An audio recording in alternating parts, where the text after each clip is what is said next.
I've always been a big dreamer who's thinking for the infinite possibilities I can create in my life to improve the quality of it, even if it's a tiny bit. But even if I went through the process of starting something new so many times, from learning a new language, moving to the US at the age of 27, open a YouTube channel in English as a non-native speaker, running presentations at work to a small and large audience, I'm still afraid to start something new, but I found a way to do it being afraid.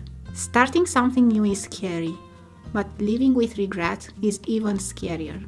And I know the choice is in my hands. Whenever you start something new, there is a level of vulnerability, of insecurity, and self-doubt. To share a story of mine, I remember myself when I went live for the first time on Instagram.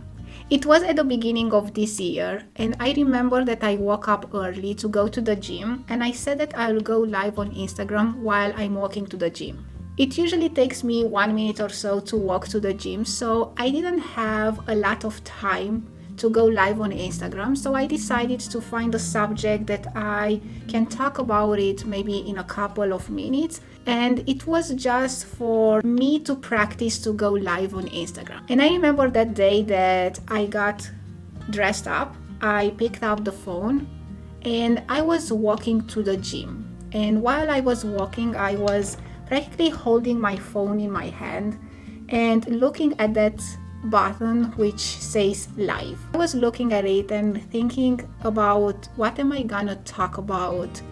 Should I say hi to everyone? What if no one is there?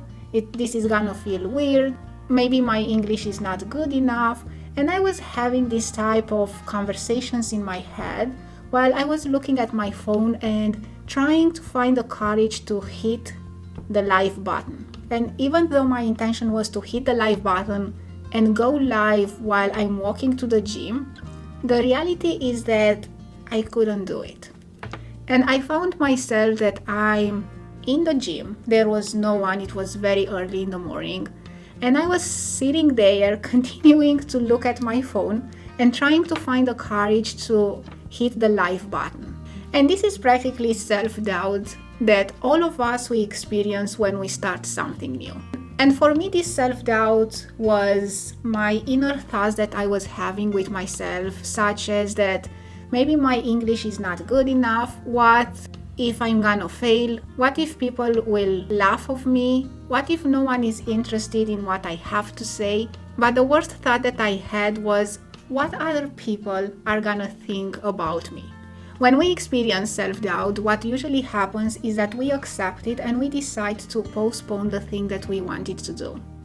And I knew that this was not an option for me that day because I knew that I want to go live and be able to communicate my message to other people that might be interested in, and maybe there is something valuable for them as well. So the first thing that had to happen to me was to realize that I experienced self-doubt.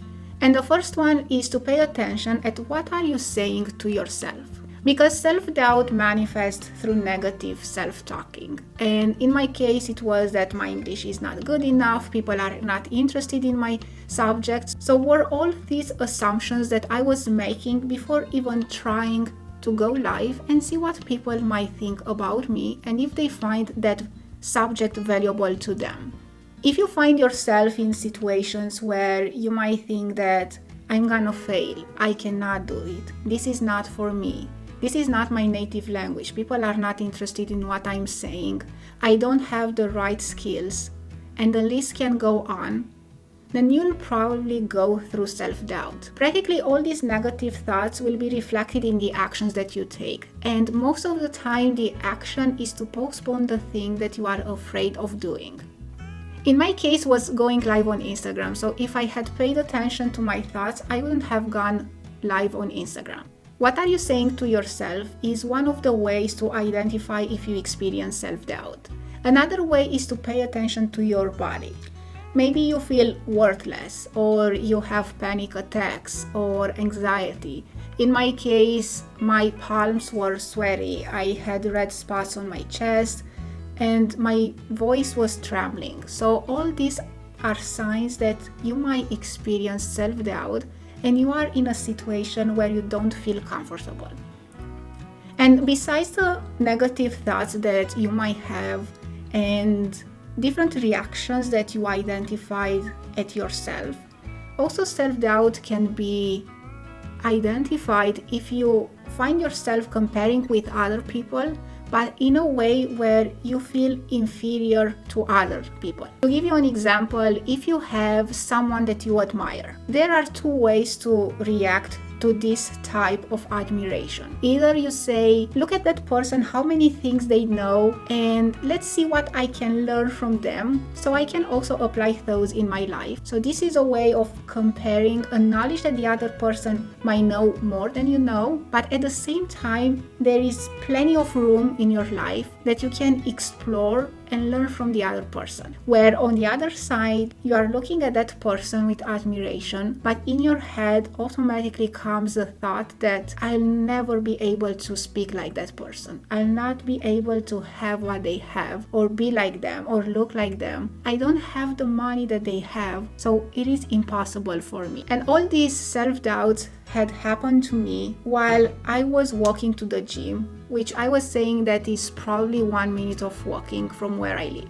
And having the phone in my hand and looking at that live button, I was constantly thinking and worrying and having chills in my body, and I was not able to go live. So I found myself in the gym, sitting there looking at the phone, and I identified that I experienced self-doubt. So what I did was to say one sentence. While I was looking at my phone and being ready to hit the live button, I was constantly saying, I can do it. I can do it. I can do it. And practically what I was trying was to convince myself that it is possible.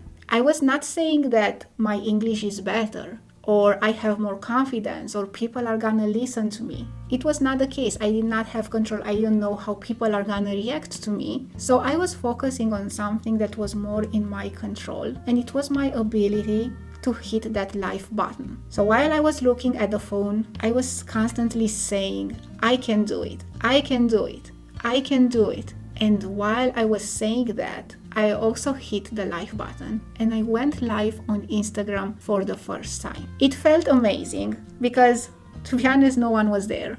So I started talking about the subject that I prepared.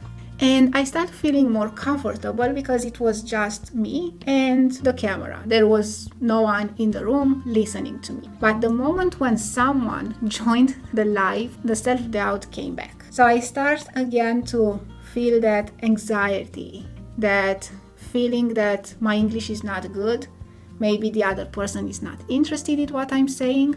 And all those thoughts and reactions in my body came back. And I did the same thing. Immediately, I start saying in my head that you can do it, you can do it, you can do it. Convincing myself that there is no other option than moving forward and analyze afterwards if there was something that I could have done better. And being able to continue speaking about the subject was one of the most amazing experiences that I was able to create for myself. Because what happened there was not that I was more confident or more comfortable or I knew how to speak being live on Instagram. But what was happening there is that I took the first step and I had the courage to go live on Instagram. Self-doubt was still there. I was not feeling comfortable. I still had sweaty palms, red spots on my chest, but I was continuing doing what I started. And this is what I wanna be the takeaway for you today. Have the courage to start something even when you have self-doubt. Because one thing that I learned from many experiences that I had is that the courage comes first and then the confidence follows it. You'll see people on stages that maybe they've spoken for years and you are thinking that they have so much experience, and then when they step on the stage they don't have any fears. Trust me that everyone is afraid in a way or other. Self-doubt will always be there. The most important thing is to be able to recognize it, accept it, and change it. And one of the ways to change self-doubt is to reverse the words that you are saying to yourself. If you catch yourself saying that I don't have the right skill to do certain things, you can reverse it to I'm still new, but I'm willing to learn and improve myself. You still don't have the skills, but the first sentence where you acknowledge that you don't have the skills and accept those, it's gonna make you to postpone or take action moving forward. Where on the other hand, where you accept that you don't have the skills but also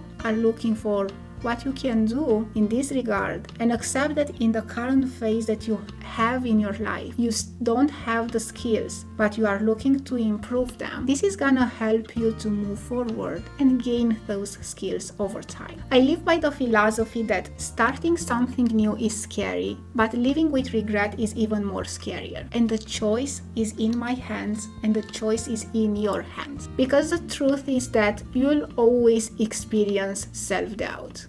You'll always feel insecure, and you'll always think that maybe there was something that you could have done better. But how you react to this type of thoughts and feelings makes a huge difference. Are you allowing self-doubt to make you feel insecure and small, or are you going forward to chase your dreams being afraid? And I know that the choice is in your hands, and I know that you know what you need to do. Now, I invite you to take the first step today and let me know in the comments down below what was an experience for you where you overcame self-doubt. Remember that you have the power to overcome self-doubt and follow your dreams. See you in the next video.